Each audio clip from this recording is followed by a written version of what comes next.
Praise Lord. ഒരിക്കലും ഒരു പ്രാസംഗികൻ ഇങ്ങനെ പറയുകയുണ്ടായി, ദൈവം ഒരാളെ എന്തെങ്കിലും ആക്കുന്നതിന് മുമ്പ് അവനെ ഒന്നുമല്ലാതാക്കി തീർക്കുമെന്ന് അദ്ദേഹം പ്രസംഗിച്ചു. പ്രിയപ്പെട്ടവരെ, മോശ 40 വർഷക്കാലം മിസ്രയീമിൽ ഫറവോൻ്റെ കൊട്ടാരത്തിൽ ഫറവോൻ്റെ പുത്രിയുടെ മകനായി വളർന്നു.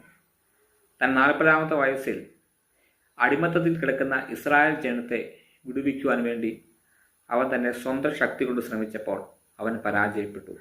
ശേഷം മരുഭൂമിയിലേക്ക് പ്രയാണം ചെയ്ത മോശ 40 വർഷങ്ങൾക്ക് ശേഷം ആടുകളെ മേയിച്ച് തൻ്റെ സ്വന്തം ശബ്ദം പോലും നഷ്ടപ്പെട്ട് നേരാവണ്ണം സംസാരിക്കാൻ പോലും കഴിയാതിരിക്കുന്ന അവസ്ഥയിലാണ് ദൈവം അവനോട് ഇടപെടുവാൻ ഇടയായിത്തീരുന്നത്.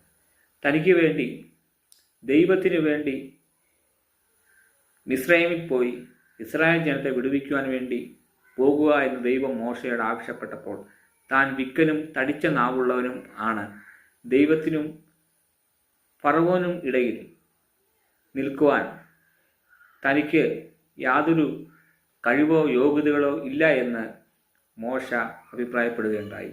അങ്ങനെ തൻ്റെ കഴിവുകളും കുറവുകളും തുറന്നു പറഞ്ഞ് ദൈവസന്നിധിയിൽ ഒന്നും മല്ലാതായി നിന്നപ്പോഴാണ് മോശയെ ദൈവം ഉപയോഗിച്ചത് എങ്കിൽ എന്നെ കേട്ടുകൊണ്ടിരിക്കുന്ന പ്രിയപ്പെട്ടവരെ, നമ്മുടെ മാനുഷികമായ എല്ലാ ബലഹീനതകളും കുറവുകളും പോരായ്മകളും ഒക്കെ ദൈവസന്നിധിയിൽ സമർപ്പിച്ച് ഏറ്റുപറഞ്ഞ് ദൈവസന്നിധിയിൽ താഴുമ്പോഴാണ് ദൈവം നമ്മളെ ഫലപ്രദവും ശക്തവുമായി ദൈവഹിതപ്രകാരം ഉപയോഗിക്കുവാനായിട്ട് ഇടയായിത്തീരുന്നത്.